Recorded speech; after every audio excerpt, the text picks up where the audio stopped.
வணக்கங்க. இந்த நாங்குநேரி தொகுதியை இந்த காங்கிரஸ்காரனுக்கு பட்டா போட்டு கொடுத்த மாதிரி எனக்கு தான் எனக்கு தான் எனக்கு தான் அடிச்சுக்கிட்டு தாங்க. ஏன்னா இவனும் அப்பமிட்டு சொத்து மாதிரி நாங்குநேரியில் ஜெயிச்சிங்கப்பா. என்ன செஞ்சீங்க? ஏதாவது ஒன்றை சொல்லுங்கப்பா. வாரிய கொண்ட இவனோடலாம் வாரியலால் சாத்த போகிறாங்க இந்த வாட்டி. நாங்குநேரி இன்னும் அது அப்படியே தான் இருக்குங்க. நாங்குநேரிக்காரங்க ஏமாந்து மீண்டும் ஓட்டு போட்டுருவான் அப்படின்னு காங்கிரஸுக்கு சீட்டு கொடுத்துருக்காங்க. காங்கிரஸில் ரூபி மனோகரன் அவருக்கு தான் இன்னும் கன்ஃபார்ம் ஆகலை. ஆனால் யாருக்கு கொடுத்தாலும் ஒரு நாடார் சமுதாயத்துக்காரங்களுக்கு தான் நாங்குநேரியை கொடுப்பாங்க. எங்கே இருக்காவன்? கன்னியாகுமரியில் இருக்கான். இங்கே ஏதாவது ஒன்றுனா அவன் அங்கேருந்து ஓடி வரணும். அதுக்குள்ளேங்க எல்லா கதைகளும் சோழியே முடிஞ்சு போயிடும். அதுக்கு தான் நாங்குநேரியில் உள்ளவங்க எல்லாரும் சேர்ந்து, எல்லா பொதுமக்களும் சேர்ந்து நாங்குநேரி தொகுதியில் இந்த முறை நாங்குநேரி சட்டமன்ற தொகுதியை சேர்ந்தவனுக்கு தான் சீட்டு கொடுக்கணும் அப்படின்னு போராடுறாங்க. அதை யாரும் கேட்க மாட்டாங்க, காதிலே வாங்க மாட்டாங்க. இப்போ நாங்குநேரியில் காங்கிரஸ் தான் கன்ஃபார்ம் ஆயிட்டு இல்லையா? காங்கிரஸை விட்டால் மண்ணை கவ்வ போகுது. ஏன்னு கேட்டிங்கன்னா, காங்கிரஸுக்காரனே அவனுக்கு ஓட்டு போட மாட்டான். அவ்வளோ தூரத்துக்கு அதிருப்தி ஆகி போச்சு. இன்னொன்றுங்க, ரெட்டியார்பட்டி நாராயணனுங்க, அவர் ஒரு முறை இடைத்தேர்தலில் அதிமுகவில் போட்டிட்டாருங்க, ஜெயிச்சார். அவர் இந்த நாங்குநேரி தொகுதியை சார்ந்தவர். அப்போ அவர் என்ன பண்ணார்னா, அதிமுகவில் சீட்டு வேணும்னு இருக்கார். ஆனால் அதிமுகவில் கொடுக்கலை. அதிமுகவுக்குன்னு ஒதுக்கியிருந்தா அவருக்கு தான், ஆனால் அமமுகவுக்குன்னு ஒதுக்கிட்டாங்க. இதனால் அவர் கோபத்தில் பொங்கிட்டாருங்க. எந்த கட்சியால் அன்னைக்கு அதிமுகவில் கணேசராஜா தோத்தாரோ அந்த கட்சிக்கு நாங்கள் ஆதரவாக போய் வீடு வீடாக எந்த மூஞ்சை வைத்து கொண்டு நாங்கள் ஓட்டு கேட்டு போக முடியும் அப்படின்ட்டார். இப்போ என்ன பண்ணிட்டாரு? தாவேக்காவில் போய் விஜய் கூட போய் சேர்ந்துட்டார். விஜய் கட்சியிலையோ நாங்குநேரியில் சரியான தரமான வேட்பாளர் இல்லை. அப்போ அந்த காலகட்டத்தில் இவர் கொஞ்சம் பரிச்சயமானவர். அப்போது அவருக்கு தான் கன்ஃபார்மாக விஜய் கட்சியில் நாங்குநேரி தொகுதியுடைய வேட்பாளர். அவரும் நாடார் சமுதாயத்தை சேர்ந்தவர். காங்கிரஸ்லையும் கண்டிப்பாக நாடார் சமுதாயத்துக்கு தான் கொடுக்க போகிறாங்க. இப்போ அதே மாதிரிங்க இன்னொருத்தருங்க புதுசாக உள்ள வந்திருக்கார், கோயில்பட்டிக்காரன், சீனி நாடாரன். சமீபத்தில் பெரும்பத்தில் இந்த கலவரத்தில் அவர் போய் மைக்கை பிடிச்சி கொஞ்சம் பேசினார், மீடியாவில் பேட்டி கொடுத்தாருங்க. இதை வச்சுக்கிட்டு நானும் நாங்குநேரியில் ஓட்டிக்கிடுவேன், நானும் ஒரு நாடார் சமுதாயம் சேர்ந்தவன், அட்வொகேட்டு நான், என்னுடைய சமுதாய மக்கள் ஓட்டு போடுவாங்கன்னு அவர் நிற்கிறார். இப்போ 3 பேர் நாடாருடைய ஓட்டு சின்ன பின்னான்னு 3 பக்கமும் களைஞ்சு ஓடப்போகுது.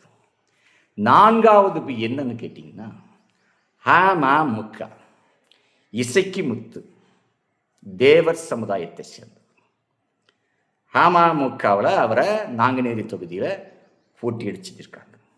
உண்மையிலே அமமுக கட்சியில் இந்த 11 பேர், அதில் இவர் மட்டும்தான் கொஞ்சம் செழிப்பானவர், திறமையானவர், பணம் உள்ளவர், ரியல் எஸ்டேட் பண்ணி நல்ல சம்பாரித்து வைத்துள்ளார்.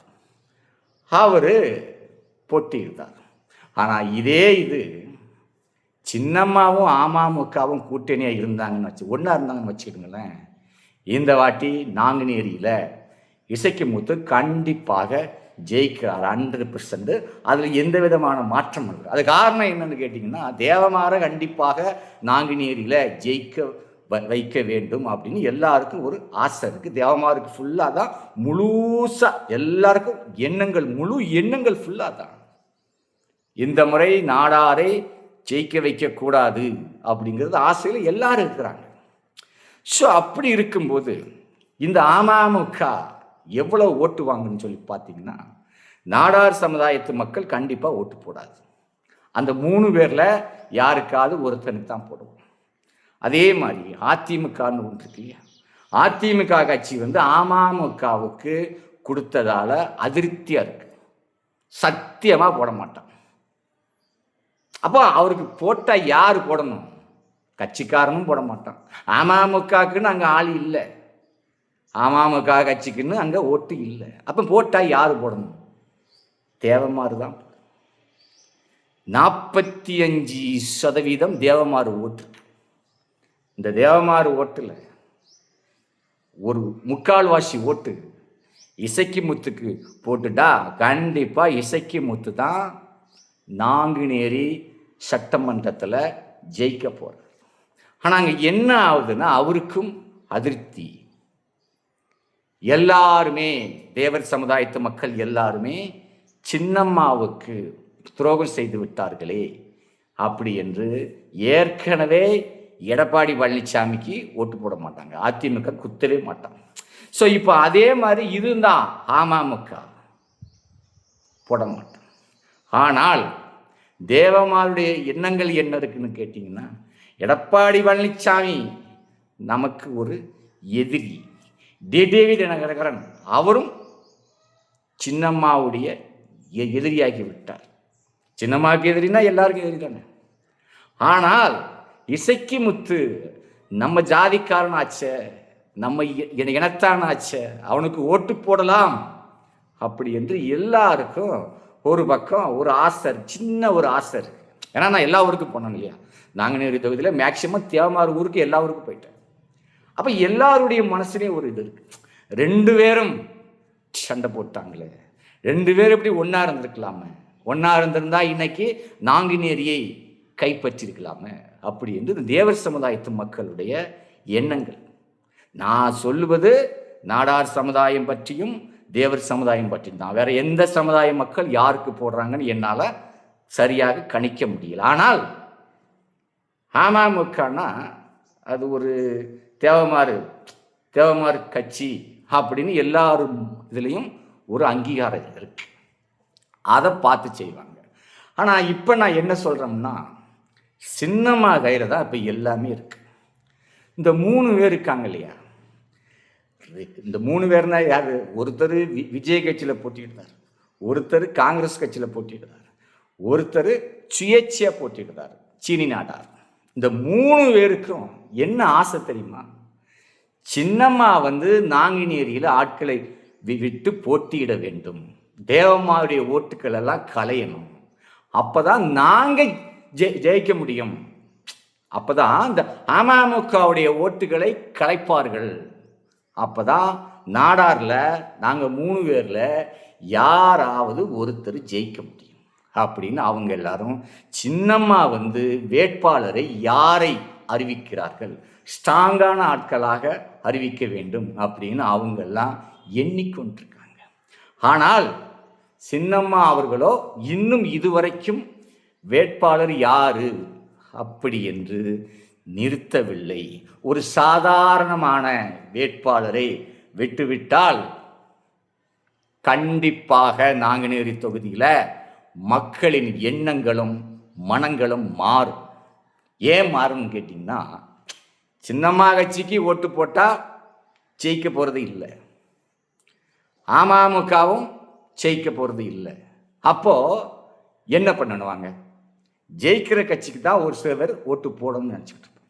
அந்த எண்ணங்கள் கண்டிப்பாக மக்கள் மனசில் தோன்றும். அப்போது அமமுகவை தோற்கடிக்க வேண்டுமே ஆனால் நாங்குநேரியில் இசக்கி முத்துக்கு எதிராக ஒரு ஆளை கண்டிப்பாக நிறுத்த வேண்டும். அப்படி ஆள் என்ன தெரிஞ்ச எனக்கு பொறுத்த வரைக்கும் இல்லை, என்னை பொறுத்த வரைக்கும் இல்லை. இசக்கி முத்து ஸ்ட்ராங்காக இருக்கிறார்.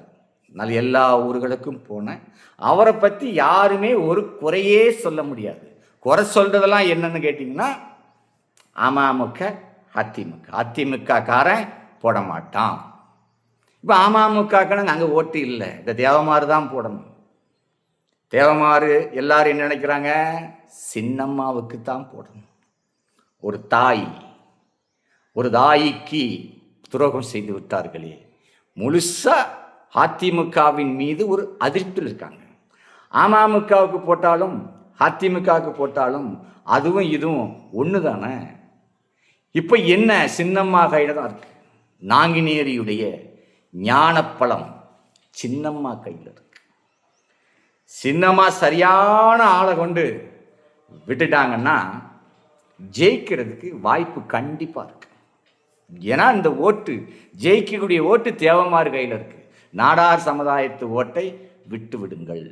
அடுத்ததாக இன்னும் யாதவர் சமுதாயங்கள், எஸ்சி சமுதாயங்கள் நிறைய இருக்குன்னு, பிள்ளைவாழ், இன்னும் ஏகப்பட்ட சமுதாயம் இருக்கு. ஆனால் எல்லா மக்களும் ஓரளவு சின்னம்மாக்கு ஓட்டு போடுவாங்க. அது காரணம் என்னன்னு கேட்டிங்கன்னா, எல்லாருமே தாயை தெய்வமாக கடவுளாக கும்பிடுறவங்க. ஒரு தாய்க்கு துரோகம் பண்ணதுக்கு யாருமே ஆசைப்பட மாட்டாங்க.